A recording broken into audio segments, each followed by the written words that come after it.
இன்ஸ்டன்டா skin glow வேணுமா? சூப்பரான ஒரு டிப்பு பார்க்கலாங்க. இந்த 4 பொருட்களை நீங்க வீட்டுல இருக்கக்கூடியதான், எதுவுமே வெளியில வாங்க வேண்டியது இல்லை.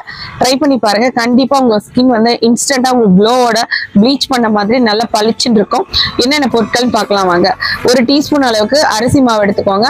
அதோட வந்து 1/2 டீஸ்பூன் அளவுக்கு பாத்தீங்கன்னா தேன் எடுத்துக்கோங்க. அதோட 1/2 டீஸ்பூன் அளவுக்கு காஃபி பொடி, இன்ஸ்டன்ட் காஃபி பவுடர்னா ரொம்ப பெட்டரா இருக்கும். அதோட வந்து பாத்தீங்கன்னா தக்காளி பழத்தை நல்லா பல்ப் மாதிரி அரைச்சு எடுத்துக்கோங்க.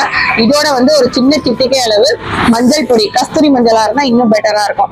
இது எல்லாத்தையும் நல்லா நீங்க மிக்ஸ் பண்ணி உங்க ஃபேஸ்ல ஒரு திக்கான பேக் மாதிரி அப்ளை பண்ணிட்டு ட்ரை ஆனது ஜென்ட்லா நீங்க வெதுன்னு இருக்கிற வாட்டர்ல நீங்க வாஷ் பண்ணி எடுத்தீங்க அப்படின்னா ஸ்கின்ல இருக்கிற டெட் செல்ஸ் எல்லாம் ரிமூவ் ஆயிட்டு ஸ்கின் வந்து சாஃப்டா இருக்கிறதோட மட்டும் இல்லாம நல்லா பளிச்சுன்னு இருக்கும். நீங்க பார்ட்டி ஃபங்க்ஷன்ஸ் எங்கேயாவது போறீங்க அப்படின்னா செலவே இல்லாம இந்த டிப்பை நீங்க ஃபாலோ பண்ணி உங்க ஸ்கின்னை பிரைட் பண்ணிக்கலாம். Thank you so much.